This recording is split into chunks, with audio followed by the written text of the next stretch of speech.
em face da rebelião,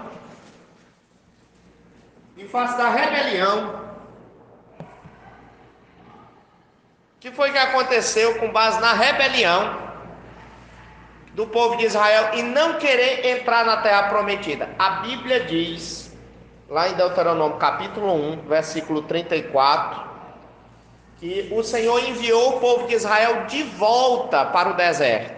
E o povo de Israel andou no deserto durante anos e anos. E aí você chega então no capítulo 4. Vai lá para o capítulo 4.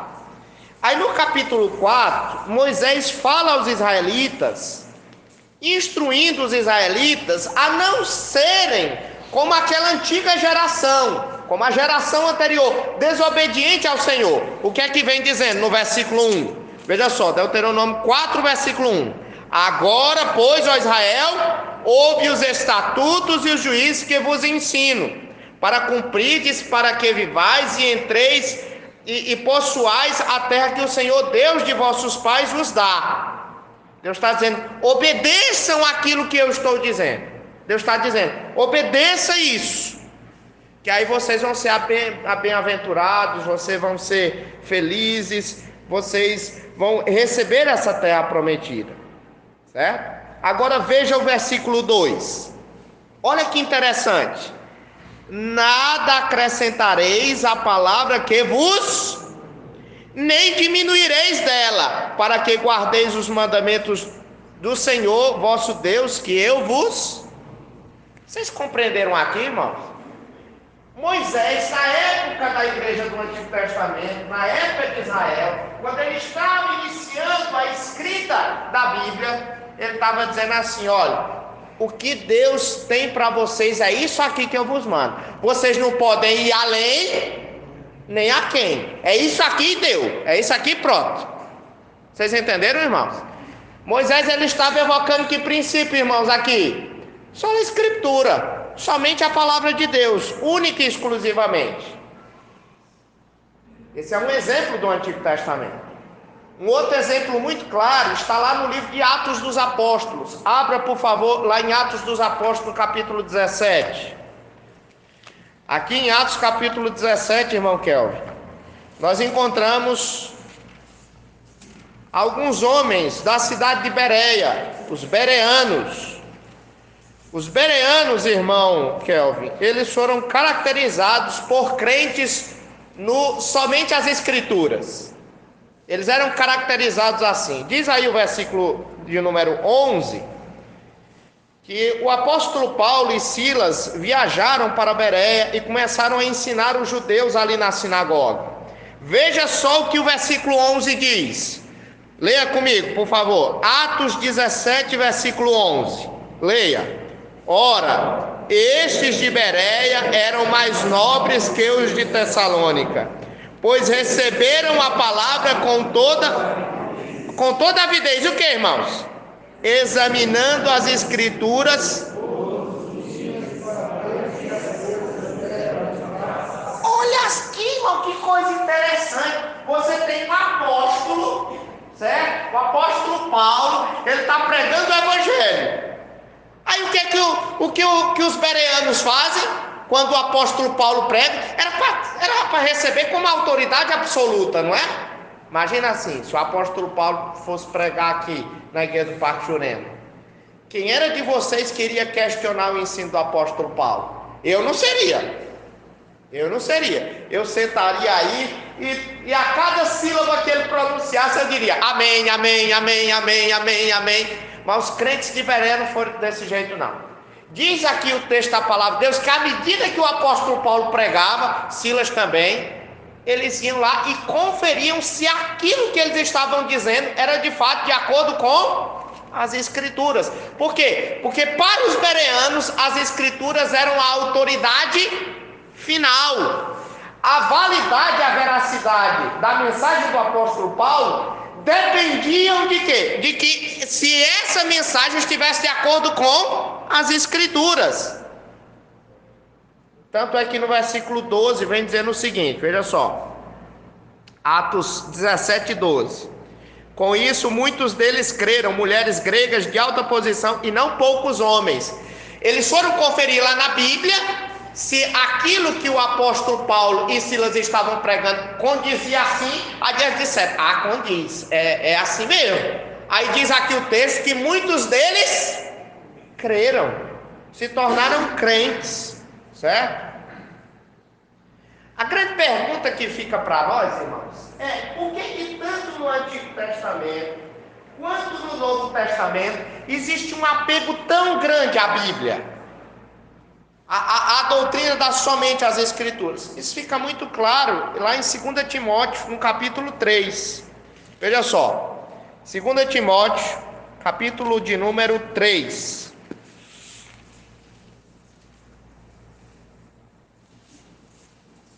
2 Timóteo, capítulo 3, versículo 14.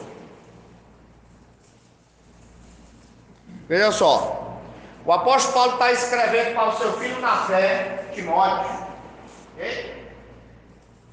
Timóteo é um pastor, está enfrentando muitas dificuldades, muitos problemas na igreja, no seu ministério. E aí o apóstolo Paulo diz assim para Timóteo, 2 Timóteo 3, versículo 14. Ele diz assim: tu, porém, o que, irmãos?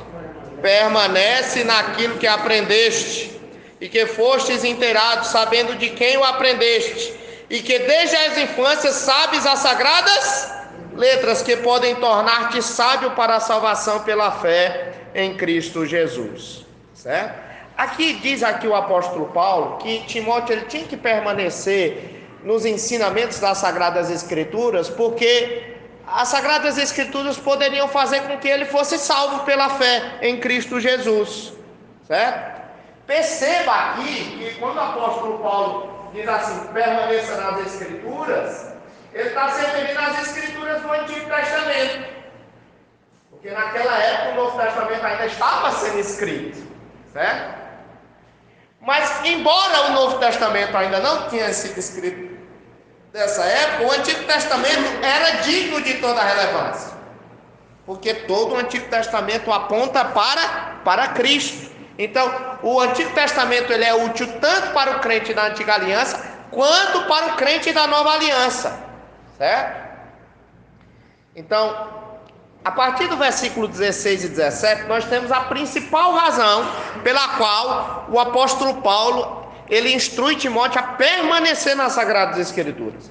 Na verdade, são duas razões. Veja só, leia comigo. Versículo 16. Toda a Escritura é inspirada por Deus. Primeira razão. Por que é, Timóteo, que você tem que permanecer na Bíblia, nas Escrituras? Porque diz aqui o texto que ela é inspirada. Essa palavra inspirada, ela é uma palavra grega que foi aqui traduzida dessa maneira, inspirada. Mas ela é uma palavra que, na verdade, ela é theopneustos, que a melhor, talvez uma tradução para ela seria soprada.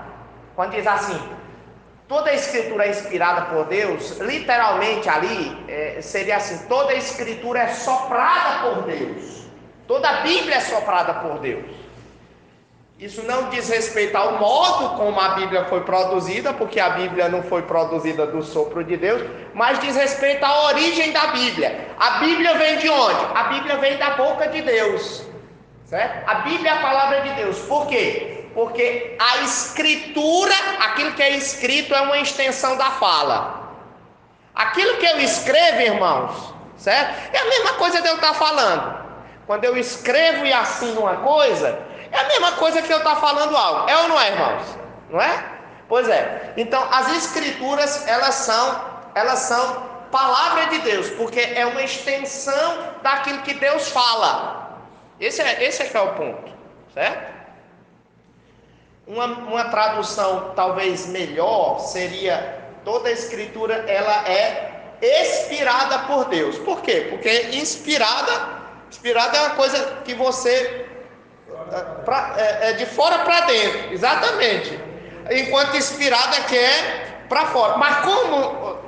como se cristalizou essa expressão ao longo da história da igreja inspirada, irmão Isaías, acabou ficando. Mas uma melhor maneira de se traduzir talvez esse texto seria justamente toda a escritura ela é inspirada por Deus. Então qual é a razão pela qual Timóteo tinha que se apegar às escrituras do Antigo Testamento? Era por causa disso, porque a escritura ela é palavra de Deus. E qual é a segunda razão, meus irmãos? Qual é a segunda razão? Diz aí o texto no versículo de número 16. Toda a escritura é inspirada por Deus e o que, irmãos? E útil para o ensino, vamos ler? Para a repreensão, para a correção, para a educação na justiça, a fim de que o homem de Deus seja perfeito e perfeitamente habilitado para toda... Diz aqui o texto, irmãos, que as escrituras, elas são suficientes para tornar eu e você um homem e uma mulher piedosos. Ela é útil. E ela é utilizada por Deus para nos tornar perfeitamente habilitados para toda boa obra.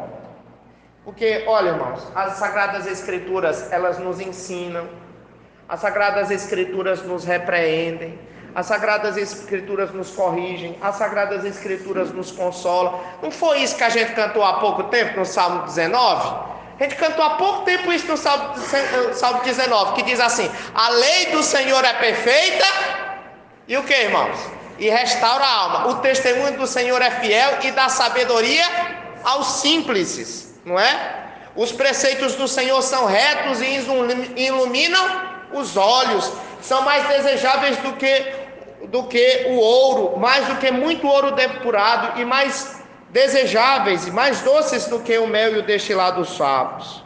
Aí ele diz: além disso, por ele se admoestam os seus servos, em os guardar a grande recompensa. Certo? Então,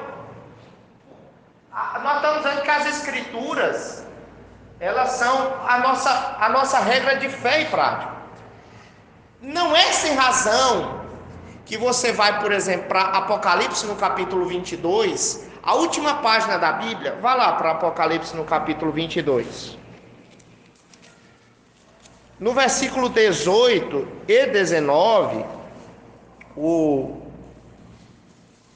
livro do Apocalipse conclui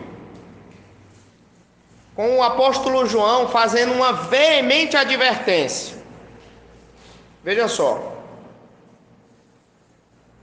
Diz assim: eu, a todo aquele que ouve as palavras da profecia deste livro, testifico. Se alguém lhes fizer qualquer acréscimo, Deus lhe acrescentará os flagelos escritos neste livro. E se alguém tirar qualquer coisa das palavras do livro desta profecia, Deus tirará a sua parte da árvore da vida, da cidade santa e das coisas que se acham escritas neste livro. Aqui, meus irmãos, é uma advertência para quê? Para você não subtrair, nem você adicionar nada àquilo que está neste livro. Que livro é este? Irmãos, é importante dizer que, pelo menos dentro do contexto aqui, era o livro do Apocalipse, certo? João estava dizendo, ó, ninguém pode acrescentar aquilo que está no livro do Apocalipse e nem tirar aquilo que está no livro do Apocalipse. Contudo, todavia, o mesmo princípio aqui do livro de Apocalipse pode ser aplicado a qualquer outro livro das Escrituras, porque nós não lemos lá em Deuteronômio no capítulo 4 que Moisés não disse que não podia nem acrescentar nem subtrair, não foi? Que era só aquilo. Então, eu acredito que esse mesmo princípio pode ser colocado em qualquer texto das Escrituras. Você não pode nem acrescentar nem subtrair aquilo que é própria autoridade das Escrituras. Certo? E como esse livro, dentro da providência de Deus, ele conclui o Novo Testamento, ele vale para toda a Bíblia. Ele é o último livro da Bíblia. É como se Deus estivesse dizendo assim: olha, o cano está fechado. Aquilo que é regra de fé e prática para vocês é isso aqui, e você não deve acrescentar nem diminuir isso. Certo? Então, o que eu, nessa primeira parte aqui do estudo bíblico, eu tentei responder para os irmãos? É que a alegação católica romana de que a doutrina sola escritura, ela não é encontrada nas escrituras, ela é falaciosa.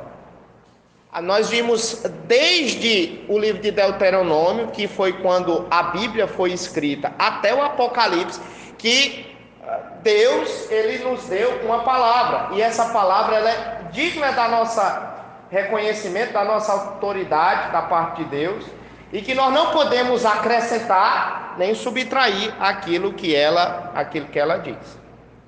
Certo? Muito bem. Essa é a primeira alegação. A segunda alegação, irmãos, que os católicos romanos eles utilizam para dizer que não podem ser protestantes. Eles continuam na Igreja Católica. A segunda razão é que eles dizem que existe uma sucessão apostólica. Haviam os apóstolos na época de Jesus, mas que após o Senhor Jesus Cristo ter morrido, e os seus apóstolos deram continuidade ao seu ministério, esses apóstolos morreram, mas eles transmitiram a sua autoridade para outros, aquela mesma autoridade apostólica que eles tinham. De tal maneira que Pedro, inclusive, foi quem foi responsável por isso. Na cabeça do católico romano, Pedro ele é o primeiro papa, certo? E aí ele vai transmitindo essa autoridade para outros até chegar nos dias de hoje no papa que hoje está sentado lá no trono do Vaticano. Então, o que foi que aconteceu? No século XVI se reuniu um concílio chamado Concílio de Trento, e ele rejeitou a doutrina reformada do somente as Escrituras, argumentando que a palavra de Deus consiste tanto na Bíblia quanto na tradição. Então, segundo os romanistas, o apóstolo Pedro, supostamente o primeiro papa, certo? Ele transmitiu a sua autoridade para outros que vieram sucessivamente. Então, a Igreja Católica Romana diz que hoje o Papa que está lá em Roma, ele tem a mesma autoridade de Pedro, certo? Portanto, ele deve ser recebido, tudo aquilo que ele diz deve ser recebido como autoridade, pelo menos aquilo que ele fala ex cátedra, ou seja, da sua cadeira. Foi isso que foi decidido em 1870 no Concílio Vaticano I. Lá no Concílio Vaticano I houve uma doutrina do dogma da infalibilidade papal. O Papa, quando ele está sentado na sua cadeira e ele fala magisterialmente, ele é infalível, ele é inerrante, certo? E aí, meus irmãos, o Concílio Vaticano II, Vaticano I foi o que fez o dogma da infalibilidade papal, o Concílio Vaticano II, já agora no século XX, meados do século passado, ele afirmou também a sucessão do cargo de Pedro no Papa e continuou a defender a tradição como uma autoridade igualitária. Aí eu vou abrir aspas aqui para o Vaticano II. O Vaticano II, nos seus documentos oficiais, dizem assim: a tradição e a escritura fluem da mesma fonte divina e fundem-se numa unidade. Por conseguinte, não é só da Sagrada Escritura que a Igreja extrai a sua certeza sobre tudo o que foi revelado. Assim, tanto a Sagrada Tradição quanto a Sagrada Escritura devem ser aceitas e veneradas com o mesmo centro de devoção e reverência. Portanto, irmãos, tanto o Vaticano I quanto o Vaticano II, os concílios da Igreja Católica, eles advogam a mesma coisa, que a tradição ela tem o mesmo peso de autoridade que as Escrituras, certo? Como é que nós, protestantes, dizemos a respeito disso? Certo? Nós entendemos, irmãos, que a Igreja Católica ela compreendeu muito mal aquilo que era o papel fundamental dos apóstolos no início da Igreja, certo? As Escrituras, em nenhum momento, Abimael, elas ensinam que existe uma sucessão apostólica, certo? A Bíblia fala que haviam 12 apóstolos que foram escolhidos durante o ministério do Senhor Jesus, Um deles, Judas, o traidor, ele se suicidou, e para tomar o lugar de um daqueles, Deus conduziu a igreja para a escolha de mais um, que foi chamado Matias. Fora esses 12, a Bíblia fala a respeito de um apóstolo que foi chamado fora do tempo, apóstolo Paulo, que foi chamado com um propósito especial aos gentios. Mas a Bíblia não fala de outros apóstolos além desses. Não houve uma sucessão indefinida de apóstolos, não é? Pelo contrário, pelo aquilo que a gente vai ver, depois da era apostólica, o que nós vamos ver não são novos apóstolos. Pelo contrário, nós vamos ver com que a igreja se apegando à doutrina apostólica daqueles apóstolos, não é? Eu vou pedir para que vocês abram as suas Bíblias em Efésios capítulo 2, que eu acho que é um texto que deixa isso muito claro. Veja só, Efésios capítulo 2, versículo de número 19.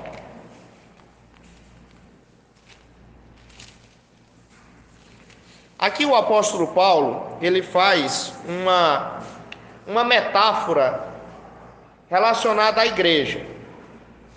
Ele diz que a igreja aqui é semelhante a um prédio, não é?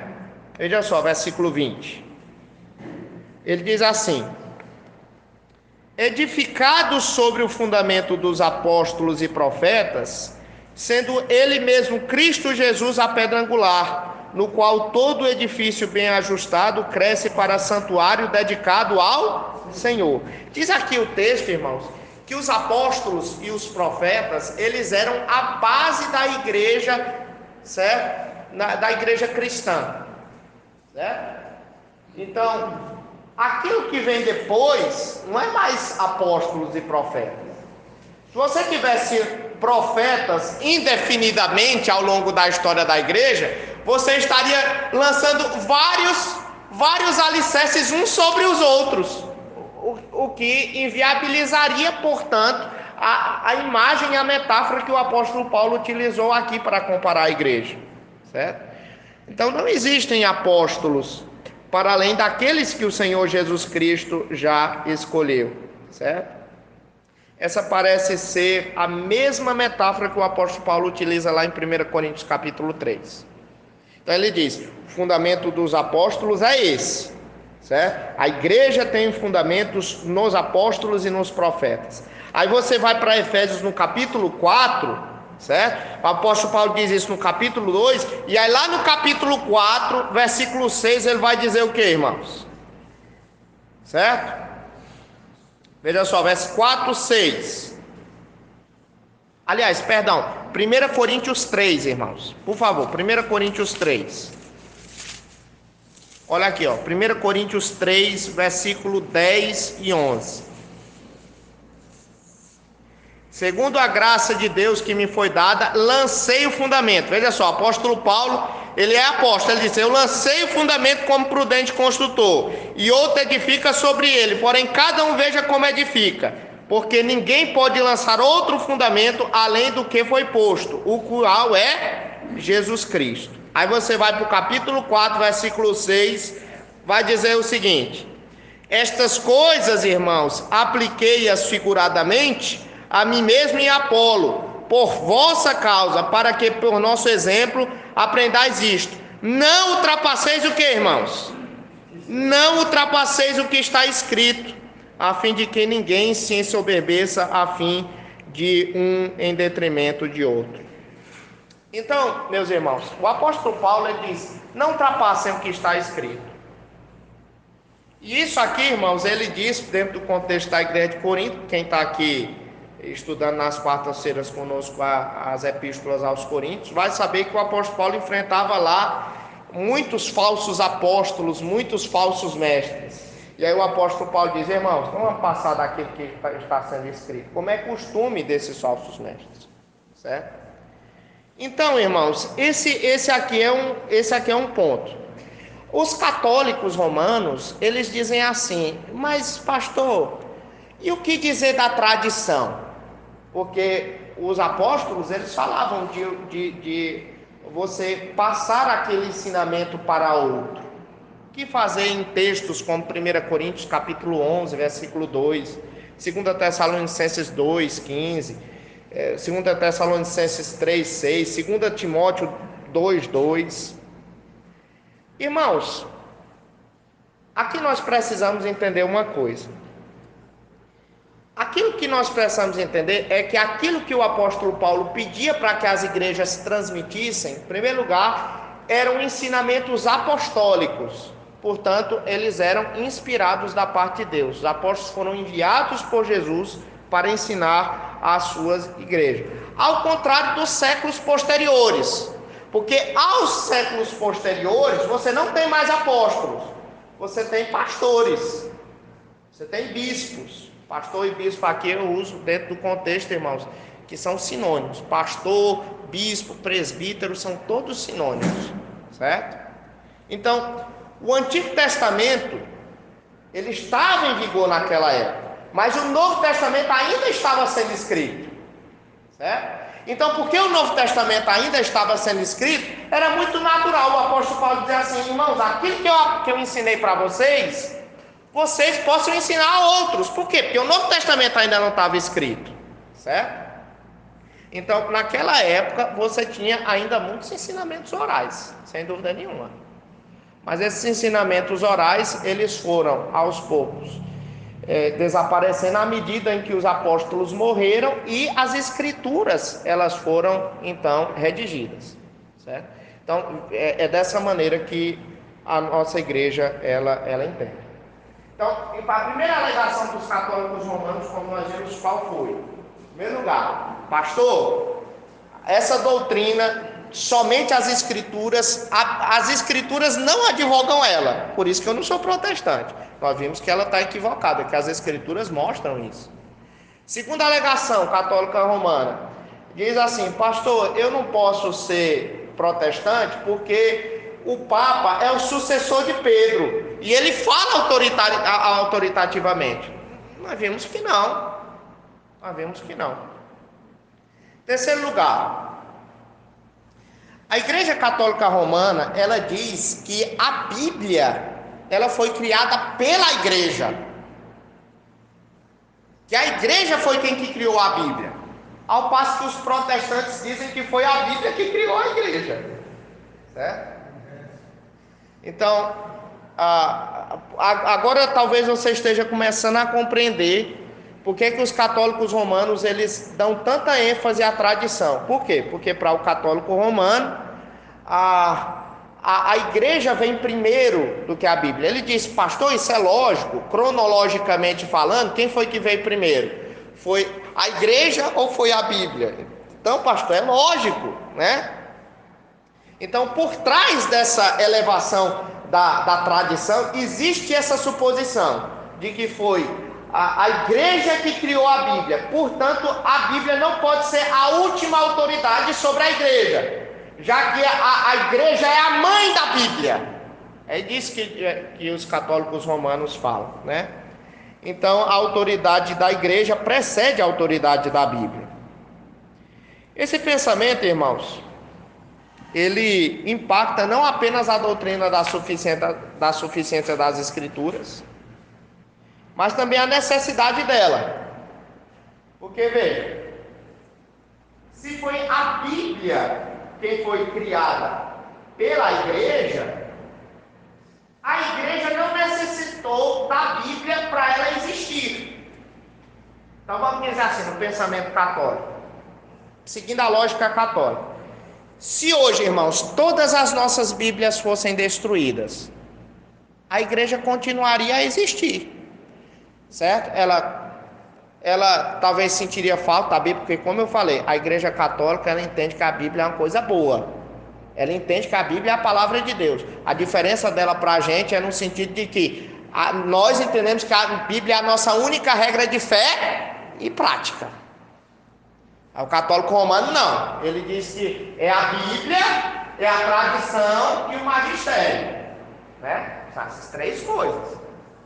Então, para o católico romano, se porventura a Bíblia fosse riscada, certo? Das nossas mãos, e a gente não tivesse mais Bíblia, a igreja continuaria a existir. Por quê? Porque ela tem a autoridade apostólica e ela também tem a tradição. A Igreja Católica teria alguma dificuldade, sentiria falta, mas a igreja continuaria a existir. Mas a Igreja Protestante não, irmãos. Você tira, por exemplo, irmãos, eu não sei pregar, eu sou muito sincero para vocês. Eu estou falando com muita sério. Eu não sei pregar se não for pregar expositivamente. Eu não sei. Eu só sei pregar explicando a Bíblia. Então, se você tirar a Bíblia das minhas mãos, eu não vou saber explicar. Eu não sei. Então, para o protestante, ele fica numa situação difícil. Mas para o católico romano, ele pode até sentir falta da Bíblia, mas a igreja continua a existir. A igreja protestante não, certo? Então, como é que os protestantes eles reagem a essa ideia de que a igreja foi quem criou a Bíblia? Nós contra-argumentamos, irmãos, dizendo que não foi o povo de Deus que criou a Bíblia, foi a Bíblia que criou o povo de Deus. A própria Bíblia dá testemunho disso, certo? Por exemplo, vamos lá, vou dar várias provas disso. Irmãos, vocês lembram como foi que Deus, ele criou todas as coisas? Lá em Gênesis capítulo 1, 10 vezes, irmão Isaías, vem dizendo assim: e disse Deus, haja tal coisa. Aí o texto diz, e houve tal coisa. Ou seja, todas as coisas foram criadas pela palavra de Deus. E Deus disse, e as coisas aconteceram. Certo? Muito bem. Lá em Gênesis, no capítulo de número 12, Deus vai chamar Abraão, o pai da fé. Como é que Deus chama Abraão, irmãos? Como é que Deus chama Abraão? Deus chama Abraão através da sua voz, através da sua palavra. Ele diz assim: Abraão, sai da tua terra, sai da tua parentela, vá para o lugar onde eu vou te mostrar. O povo de Israel tem o seu início quando? Quando o seu patriarca Abraão, Deus o chama através da sua palavra. Certo? Quando você chega lá em Êxodo, no capítulo 3, Moisés, ele é chamado, Moisés vai ser o libertador do povo de Israel, ele vai ser chamado como? Pela palavra de Deus. Lá em Êxodo 3 tem a sarça ardente, e Deus vai chamar Moisés através daquela sarça ardente, e vai falar com ele, para ele ir lá para o Egito, e libertar o povo de Israel da escravidão do Egito. Certo? Então, meus irmãos, a gente passa mais. Você chega lá em Êxodo no capítulo 20, Deus vai entregar o que para o povo de Israel? Deus vai entregar a sua constituição. Qual é a constituição do povo de Israel? Os 10 mandamentos. São palavras, certo? Você vai lá, por exemplo, no livro de Ezequiel, no capítulo de número... Abra a sua Bíblia, Ezequiel no capítulo 36, versículo 26... Deus vai falar por meio de Ezequiel que ia criar um novo povo, uma nova aliança. Veja só, Ezequiel 36, versículo 26.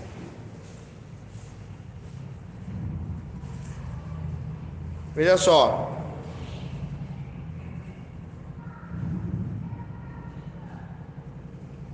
Olha aqui, sobre a promessa da nova aliança. Deus diz assim: dar-vos-ei coração novo, e porei dentre de vós espírito, tirarei de vós o coração de pedra, e vos darei coração de carne. Aí ele diz, porei dentro de vós o meu espírito, e farei que andeis nos meus, guardareis os meus juízos, e os observeis.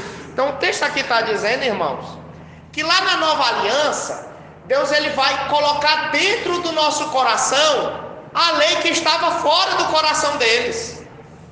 Todos os mandamentos do Senhor, a partir de agora, na nova aliança, vão ser mandamentos que vão estar no coração de cada um de nós. Nós não vamos ser mais como os israelitas, que viviam pecando contra o Senhor, se desviando dos caminhos do Senhor. Por quê? Porque Deus vai dar o Espírito Santo para nós e vai colocar os seus mandamentos dentro do nosso coração, certo? Então, Deus prometeu isso, né? Quando a nova aliança chega, irmãos, lá em João no capítulo 1, Jesus Cristo é chamado de quê, irmãos? Lá em João, no capítulo 1. O verbo, o logos. A logos é a palavra. Jesus Cristo é identificado como o verbo de Deus, a palavra de Deus. Certo? Ela é a palavra encarnada de Deus, porque não existe nada melhor, irmãos, para expressar aquilo que o Senhor Jesus Cristo é do que essa expressão, o verbo de Deus. Ou seja, ele é a exata expressão daquilo que Deus tem nos ensinado. Certo? Aí você chega lá em Atos no capítulo 2, que é o livro de Pentecostes, o livro que trata do evento de Pentecostes. Você encontra o Evangelho, lá diz o texto, as grandezas de Deus. O Evangelho, ele é colocado na língua de muitos povos, ou seja, no idioma de muitos povos. A igreja do Novo Testamento, no dia de Pentecostes, nasce como? Com a palavra do Evangelho. Então, meus irmãos, nós já vimos aqui vários textos, e como o texto que nós lemos aqui no início, o apóstolo Paulo falando que nós não podemos pregar outro evangelho. Ele diz, se vier até um anjo do céu pregando um evangelho diferente daquilo que eu tenho ensinado, que ele seja anátema. Então, a nossa resposta para a Igreja Católica Romana é: isso que vocês estão dizendo é errado. Não foi a igreja que criou a Bíblia e, portanto, tem autoridade sobre a Bíblia. Na verdade, foi a palavra de Deus que criou o povo de Deus, que criou a sua igreja. Então, é esse o nosso pensamento com respeito a esse assunto, certo? Bem, nós já estamos chegando próximo ao final. E aí você pode perguntar, mas pastor, a igreja protestante é contra toda tradição, toda e qualquer tradição? Não necessariamente. A corrente principal da reforma protestante, da qual nós fazemos parte, nós e os luteranos, nós dizemos, irmãos, que o conceito sola escritura, ele significa que somente as escrituras são infalíveis e inerrantes. Somente as escrituras. Mas não é que não exista outra autoridade fora das escrituras, mas que somente as escrituras são infalíveis e inerrantes, e que elas devem ser julgadas de acordo com as escrituras. Por exemplo, eu não sei se os irmãos lembram, mas quando eu tratei do 4º mandamento aqui, eu mostrei aqui várias passagens dos pais da igreja aqui, que falava sobre o domingo. Vocês se lembram daquilo ali? Eu não sei se vocês se lembram daquilo que eu disse, irmãos, isso aqui não é inspirado não. Isso aqui não é palavra de Deus não. Mas, meus irmãos, aquilo ali tem alguma importância, desde que esteja de acordo com a palavra de Deus. Se estiver de acordo com a palavra de Deus, a autoridade dela é uma autoridade ministerial, ou seja, ela serve de ministro de Deus, não é? Mas não é uma autoridade absoluta, né? Então, o ramo principal da reforma, o ramo majoritário e original, que é composto por luteranos e reformados, do qual nós fazemos parte, sempre advogou, dizendo assim: a tradição ela tem um papel relativamente importante, desde que esteja de acordo com a palavra de Deus. Já tem um outro grupo que foi composto por anabatistas do final do século XVI, alguns congregacionais do século XVII e alguns fundamentalistas do século passado nos Estados Unidos. Eles advogavam algo que é uma expressão diferente de sola escritura. Eles dizem nuda escritura. O que é nuda escritura? Nuda escritura é escritura desacompanhada. Eles entendem assim, que a Bíblia, e unicamente a Bíblia, ela é a nossa regra de fé e prática, no sentido de que ela não precisa de outra coisa. Por isso que essas igrejas, elas não advogam, por exemplo, confissão de fé. Elas não têm confissão de fé como nós temos. Então, todos vocês aqui no dia da escola dominical, vocês ganharam uns símbolos de fé da nossa igreja, que não são palavra de Deus, mas nós entendemos que refletem os ensinamentos da palavra de Deus. Mas essas igrejas dizem, não, isso aí não. Aí eles dizem, a única autoridade que eu tenho é a Bíblia.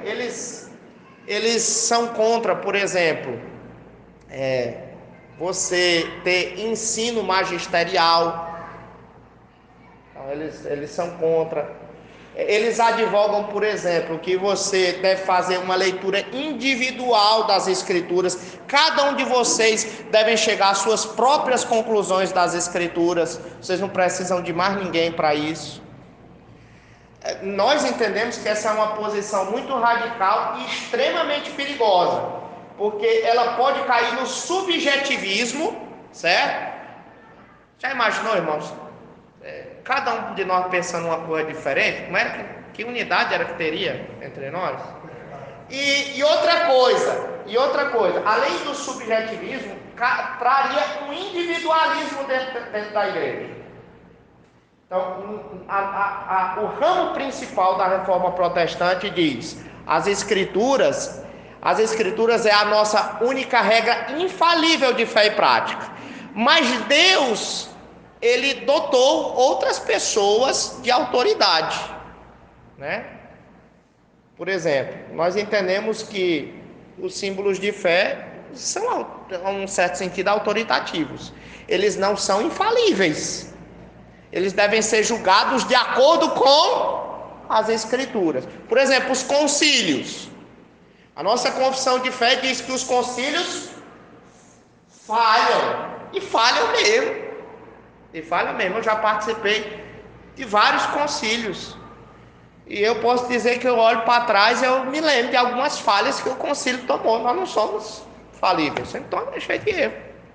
Mas a Bíblia não é infalível. A Bíblia ela é infalível, perdão. A Bíblia ela não é cheia de falhas. A Bíblia é infalível, certo? Ao passo que a tradição ela é passiva de falhas, né? E eu acho que até por isso que algumas igrejas chamam a gente de igreja tradicional, não é? Você já disse, não, eu sou presbiteriano. A pessoa diz, você é de uma igreja tradicional. Por que igreja tradicional, irmãos? Porque de alguma maneira a gente conserva uma tradição. Por exemplo, esses hinos que a gente cantou aqui hoje, esse crer e observar, o sino 110A, tem sido cantado, irmãos, há mais de século. Não é novo. Por exemplo, esses salmos que a gente canta aqui na igreja, a gente cantou o Salmo 1 e o Salmo 128, se eu não me engano. Isso não é novo. A gente canta desde a época do Antigo Testamento, quando o povo de Deus ia lá para o templo e cantava ele. Não é algo novo. Então, existe uma tradição, não existe? Você vem aqui dominicalmente na igreja, a liturgia não é a mesma coisa, irmãos? Não muda nada. Muda o texto, mas a forma é a mesma, não é? A forma é a mesma. Você vai mudar o texto, vai mudar as coisas, mas dia de regra é a mesma coisa. Então é igreja tradicional, porque a tradição ela não é ruim em si mesma, desde que ela esteja de acordo com a palavra de Deus. O problema da igreja católica é que não está de acordo com a palavra de Deus, é o contrário, certo? Por exemplo, existe uma bula aprovada em 1854, a bula Ineffabilis Deus, que promulgou a Imaculada Conceição da Virgem Maria. Ou seja, que Maria ela ficou perpetuamente sem pecado, que Maria nunca pecou. Irmãos, isso está certo? A Bíblia não fala a respeito disso. Por exemplo, a Constituição Apostólica de 1950 da Igreja Católica, o Munificentíssimos Deus, que declara a assunção corporal da Virgem Maria, que a Virgem Maria ela foi assunta ao céu. Ela não morreu como os outros, ela foi assunta ao céu, certo? Bem, isso é coisa extra-bíblica. Isso não está na Bíblia, e além do que a Bíblia diz. E os católicos romanos reconhecem isso. Tanto é que o Ratzinger, que é o Papa Bento XVI, quando ele estava comentando a respeito desse aqui, aí ele disse assim, abre aspas, que sentido há em falar sobre a suficiência das Escrituras à luz desses dogmas? Não faz, porque não está na Bíblia. Mas o católico ele se fica extremamente confortável em ter uma doutrina que vai além das Escrituras, desde que essas doutrinas elas sejam fruto da tradição ou do magistrado da Igreja Católica, do Papa, dos seus arcebispos e bispos. Se tiver, está tudo tranquilo. Mas nós não. Nós não entendemos dessa maneira, certo? Por que nós não entendemos dessa maneira? Por causa das evidências das Escrituras, irmão. O próprio Senhor Jesus Cristo, nós temos pregado aqui. Qual foi o maior conflito do Senhor Jesus Cristo com os fariseus, irmãos? Vamos lá. Preguei um dia desse em Mateus capítulo 7. Abra a sua Bíblia em Mateus capítulo 7. Preguei um dia desse sobre isso. Mateus capítulo 7, versículo 1 em diante.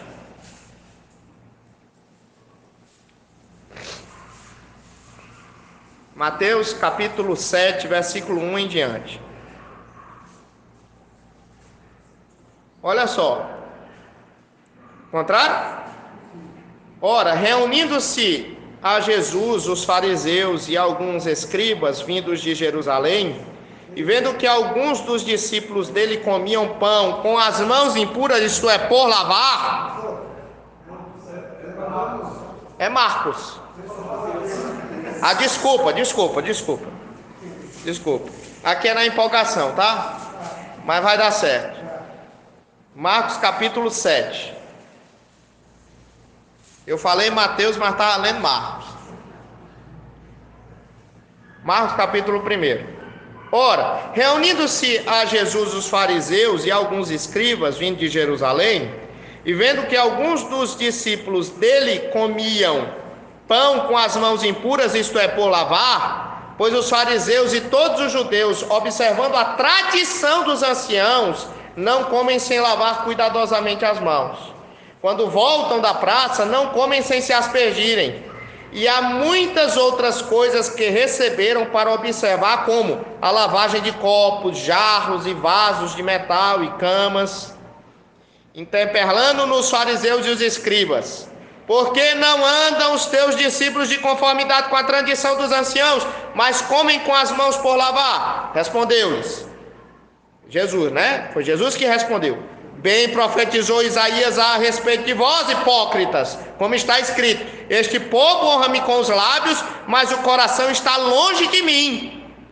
Veja só, e em vão me adoram, ensinando doutrinas que são preceitos de homens, negligenciando o mandamento de Deus, guardais a tradição dos homens.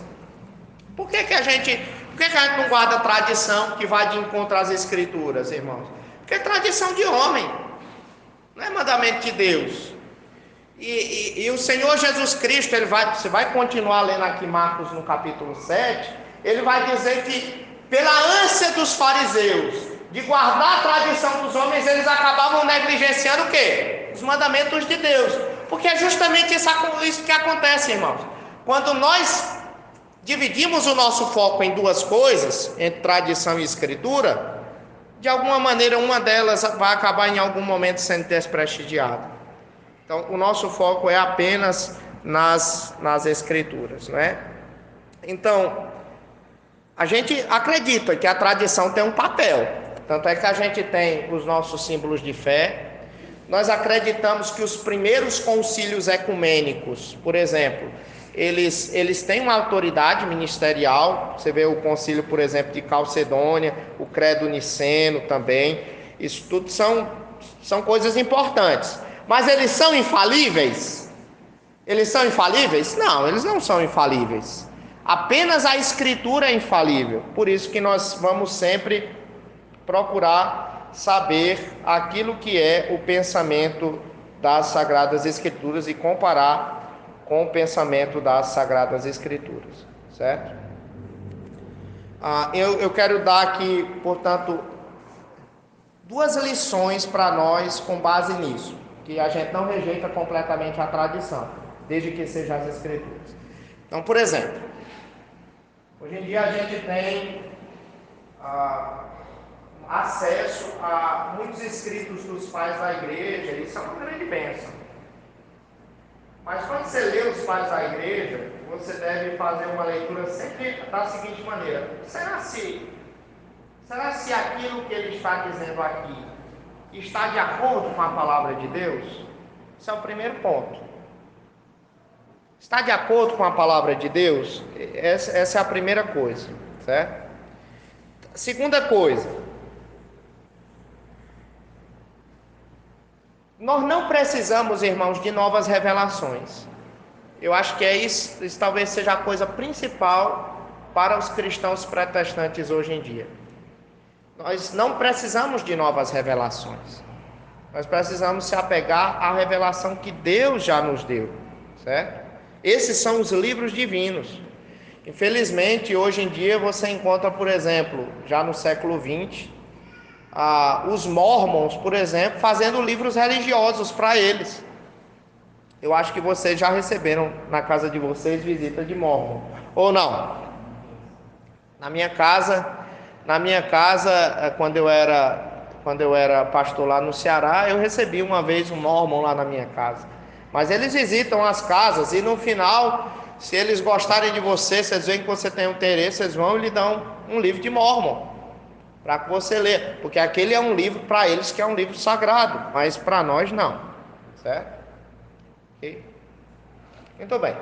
Antes de concluir, irmãos, eu quero abrir aqui para perguntas. Eu consegui dar todo o assunto assim, mesmo que correndo. Eu vou, como nós não estamos gravando, não sei se está gravando. Está gravando? Nós gravou só a partir de um tempo, né?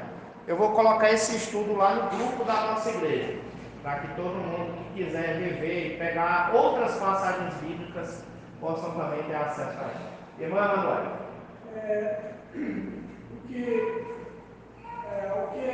a gente dizer sobre a passagem que os católicos romanos falam sobre a primazia de Pedro ser o primeiro papa, quando eles dizem que, quando eles usam o texto que Jesus fala para ele que ele é Pedro, que reconhece também, você é Pedro, e sobre você eu vou edificar minha igreja. Então esse texto em si, o que Cristo quis dizer com ele ser a pedra da igreja?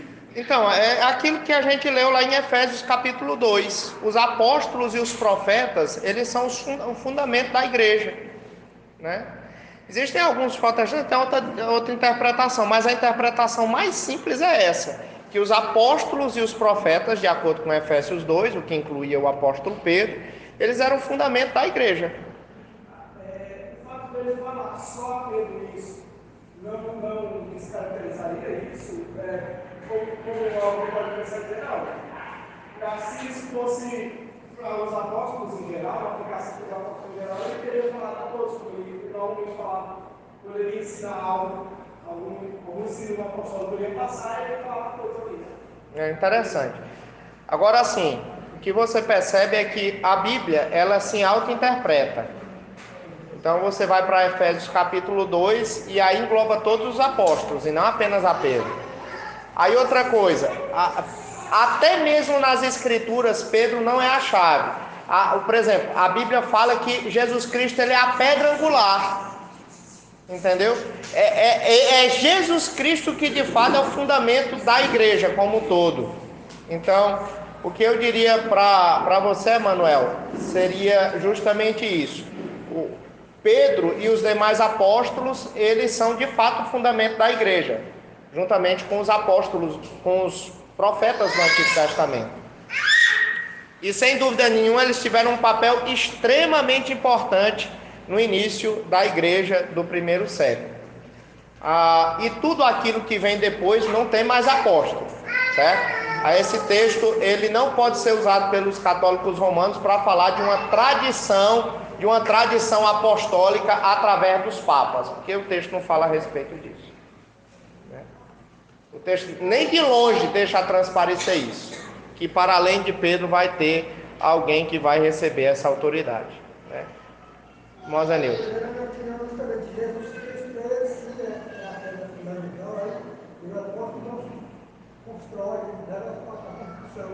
A linguagem do apóstolo Paulo é que Jesus Cristo ele é a pedra angular. É a pedra. O apóstolo Pedro diz que a pedra que os construtores rejeitaram veio a ser a principal. Quem era a pedra angular? Você sabe qual é a pedra angular? Pensa no fundamento de uma casa. Naquela época não tinha tijolo, bloco. A pedra fundamental, a pedra mais importante de todas, era a pedra do canto, aquela que tem a forma de V. É a pedra angular, é a pedra do ângulo, certo? Então, os apóstolos, eles são o fundamento, mas Jesus Cristo é a pedra principal de todas, que é a pedra angular, certo? Essa é a ideia. Mais perguntas, meus irmãos? Irmão Ricardo estava demorando, irmão Ricardo. Eu sabia que você ia fazer alguma pergunta hoje. Vamos lá.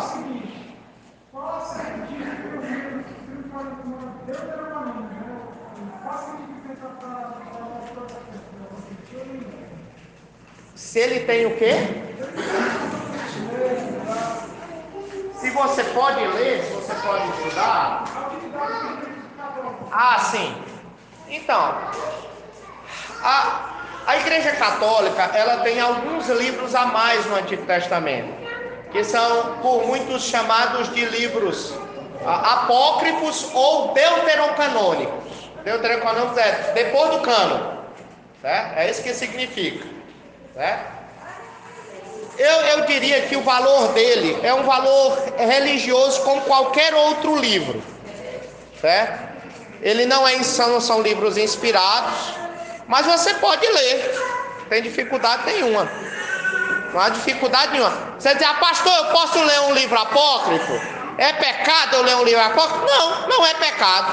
Não é pecado, certo? Você lê esses livros de acordo com o pensamento das Escrituras e com o critério das Escrituras, não é pecado. Ao longo, os próprios judeus, no tempo de Jesus Cristo, eles liam esses livros, mas não os consideravam autoritativos, certo? Então, é muito importante. Claro, se a gente está a comparação com os católicos, mas só uma curiosidade. Qual é a relação da escrita do judeu de casa? Em relação à nossa vida. Ele está na nossa vida, em algo, a respeito, porque eles levam para o que O cânon judaico é o mesmo cânon protestante. Existem os mesmos livros, é o mesmo conteúdo. Não, o Novo não. No Novo Testamento, porque os judeus eles não receberam Cristo como Senhor e Salvador. Mas assim, no cânon do Antigo Testamento são os mesmos livros. O que vai modificar, irmão Manuel, é que a ordem dos livros do cânon do Antigo Testamento, que os judeus aceitam, acaba mudando para essa ordem que nós temos aqui na Bíblia que você tem em suas mãos. Ela muda, né? Por exemplo, qual é o último livro do Antigo Testamento na nossa Bíblia?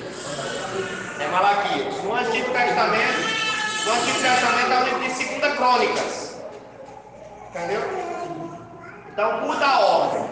Por que mudou a ordem? Também por uma questão de tradição, irmãos. Mas não foi nada que fosse assim preceito.